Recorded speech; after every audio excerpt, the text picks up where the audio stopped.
Friends, நான் miss சித்ராகண்ணன் பேசுகிறேன்.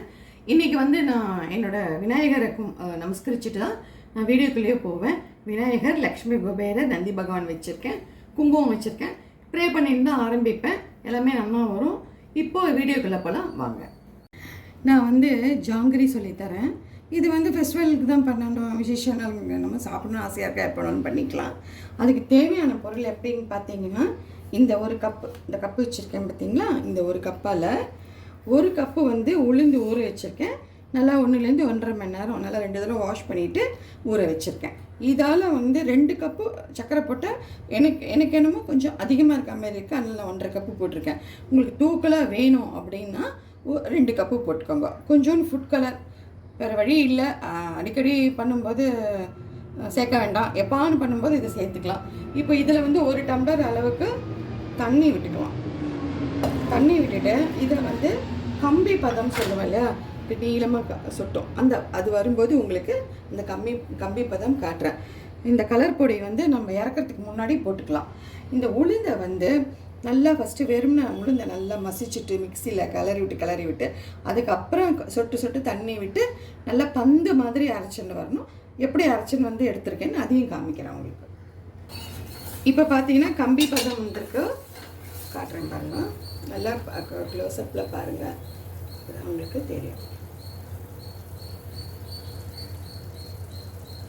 அருகாமல் அப்படி பாருங்கள், திக்காக வருது இல்லையா, இதான் கம்பி பதம். இதை வந்து ஆஃப் பண்ணிடலாம். இதுக்கு வந்து கொஞ்சோண்டு கலர் பொடி போட்டுறேன்.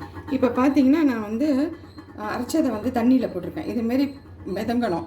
அதுதான் வந்து உளுந்து வடைக்காட்டும், தயிர் வடை, எல்லாத்துக்குமே சாம்பார் வடைக்கு எல்லாமே அரைக்கிற பதம் இதுதான். மிக்சியில் பாருங்கள், ஐஸ் வாட்டர் விட்டு இந்தமாரி வந்து நல்லா வெண்ணெய் மாதிரி பாருங்கள், நல்லா அருமையாக அரைஞ்சிருக்கு. நம்மளோட உளுந்தம் அது ஒரு கணக்கு. இந்த உளுந்தை வந்து இந்த அகலமான பேசினில் போட்டுட்டு நல்லா கையில் வந்து எவ்வளோ கலக்க முடியுமோ அப்படியே போட்டோடனே அப்படியே பந்து மாதிரி நம்ம கைக்கு தெரியணும், அந்த மாரி பண்ணுங்கள். கை போட பிடிக்கல அப்படின்னா விஸ்க் வச்சு நல்லா நல்லா அடிச்சுக்கோங்க. ஃபுட் கலர் போட்டிருக்கேன் பாருங்கள், சேர்த்துருக்கேன். இதுலேயும் கொஞ்சம் போட்டுட்டு நல்லா நம்ம மிக்ஸ் பண்ணலாம். இப்போ மாவு பார்த்தீங்கன்னா இங்கே பாருங்கள், இங்கே பந்து மாதிரி வந்திருக்கு. இதே மாதிரி தான் இருக்கணும். இதுதான் வந்து கரெக்டான பதம். இப்போ வந்து பாரம்பரியமான ஸ்வீட்ஸ் இல்லையா இது, அந்த காலத்துலேருந்தே நம்ம இந்த எல்லோரும் நம்ம ஆற்றுலலாம் பண்ணுறது. அது வந்து பார்த்திங்கன்னா நான் வந்து ஜாங்கிரி துணி வந்து ரெடி பண்ணி வச்சுருக்கேன். காடா வாங்கிட்டு இந்தமாரி டைலர்கிட்ட கொடுத்தோம்னா ப்ளவுஸ் தைக்கிற அளவுக்கு சார்ஜ் பண்ணுறோம். இது பண்ணி நான் தைச்சி வச்சுருக்கேன். இப்போ இதில் வந்து நான் புரிஞ்சு காமிக்கிறேன். அப்படி இது இல்லை அப்படின்னா ஒன்றும் பிரச்சனை இல்லை. நம்ம பால் கவர் இருக்குது, பைப்பிங் பேக் இருக்குது, அதில் கூட நீங்கள் யூஸ் பண்ணலாம்.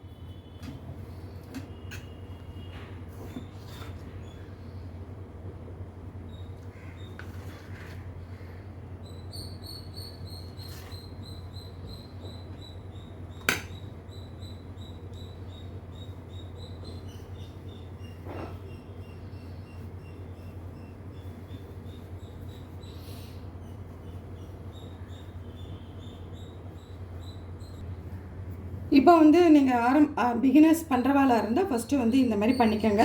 இது ரொம்ப பர்ஃபெக்டாக வரணுன்றதெல்லாம் இது சுத்து கிடையாது, கணக்கு கிடையாது. டேஸ்ட் நல்லா இருக்கணும், மாவு கரெக்டாக போட்டுக்கணும், சுகர் கரெக்டாக போட்டுக்கணும், எண்ணெய் வந்து கரெக்டாக காஞ்சிருக்கணும். இப்போ வந்து நான் எண்ணெய் காஞ்சிட்டான்னு செக் பண்ணுறேன்.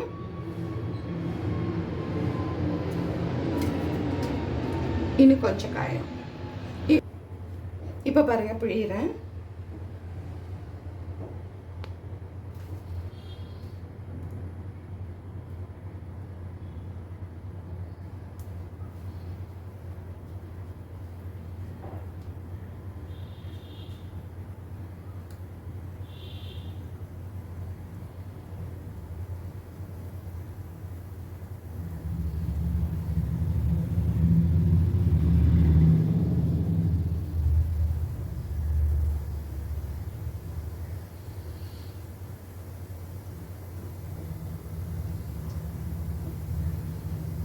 இப்போ இந்த ஜாங்கிரி பார்த்தீங்கன்னா, மைசூர் பாக் ஜாங்கிரிலாம் எக்ஸ்பர்ட் கூட காலை வரை விட்டுரும். அதனால் வந்து நம்ம வந்து இந்த சுத்தெல்லாம் நமக்கு அது ரொம்ப பார்க்க வேண்டாம், பர்ஃபெக்ட் பார்க்க வேண்டாம். நம்ம வந்து பாகு வைக்கிறது, மாவு அரைக்கிறது, ருசி அது மட்டும்தான் நமக்கு மெயின். நீங்கள் பண்ண வந்து நமக்கு வந்து நல்லா வர ஆரம்பிச்சிடும். நான் வந்து மினி ஜாங்கிரி மாதிரி போடலாம் அப்படின்ட்டு காட்டலாம் அப்படின்னு. இப்போ தீ வந்து பாருங்கள் மீடியமாக இருந்தால் தான் உள்ளே வேகும், இல்லைன்னா மாவாக இருக்கும்.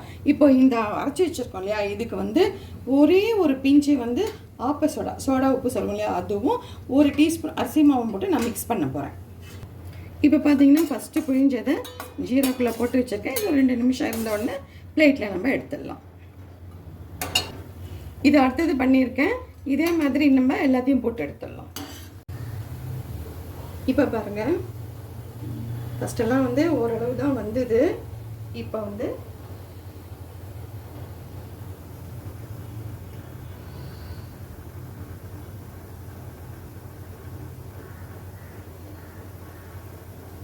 பார்த்தீங்கன்னா இப்போ பர்ஃபெக்டாக வந்திருக்கு. 1 2 நான் சொன்னேன் இல்லையா, சுத்து பிரச்சனை கிடையாது, டேஸ்ட் மட்டும்தான். இது வரட்டும். இப்போ பார்த்தீங்கன்னா ஜாங்கிரி சூப்பராக வந்திருக்கு பாருங்கள். நல்லா ஜூஸியாக எப்படி இருக்குது பாருங்கள். நமக்கு என்ன தெரியும்னு நினைக்கிறேன். பாருங்கள், நல்லா அழகாக ரொம்ப பர்ஃபெக்டாக வந்திருக்கு. இதே இந்த ஜாங்கிரி வந்து ஃபஸ்ட்டு பண்ணுற வாழ்க்கை கொஞ்சம் சிரமமாக இருக்கும். பிகினர்ஸ் நம்ம எல்லாருக்குமே அப்படி தான் இருக்கும். போக போக கைப்பதம் வந்துட்டுனா ரொம்பவே நல்லா வரும். நீங்கள் வந்து இந்த சுத்துக்கெலாம் பார்க்க வேண்டாம், டேஸ்ட் மட்டும் பாருங்கள். இந்த ரெசிபி உங்களுக்கு ஜாங்கிரி பிடிச்சிருந்தது அப்படின்னா லைக் பண்ணுங்கள், ஷேர் பண்ணுங்கள். Thank you, bye, take care.